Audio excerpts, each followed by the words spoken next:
Guys లైఫ్లో ఒక్కసారైనా ఇట్లా ట్రై చేయండి. పాలు మురుకులు క్రేజీ ఉంటుంది స్టఫ్. మనం కట్టింగ్లు ఉందాం అప్పుడప్పుడు రాత్రి ఇగో ఇట్లాంటి ఆలోచనలు వస్తాయన్నట్టు తిందామని. పాలు ఇంకా మురుకులు, కానీ చూడండి మీకు కూడా స్టఫ్ అసలు క్రేజీ ఉంటుంది. నేనైతే కిషోర్ అన్నని ఇన్వైట్ చేసి ఉండే, అన్న దా తిందామని చెప్పేసి. బ్రో కూడా వస్తాడు, ఇచ్చి పడేస్తాం. ఇట్లుందో టేస్ట్ బ్రోని అడిగి చెప్తా. చూసి కదా మీరు అనుకుంటారేమో నీ అమ్మాయి ఇదేంటి పాలు గిల్ల పోసిండని. ఇట్లనే తినూరి మస్తు మజా వస్తుంటుంది. మీకు టేస్ట్ తెలియకపోతే అప్పుడప్పుడు మెసేజ్ చేయరు,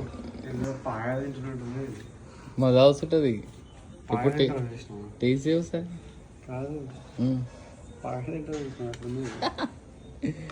ఇట్లనే ఇది మా మమ్మీ చేస్తుంది బ్రో మురుకులు, మజా వస్తుంటుంది. టేస్ట్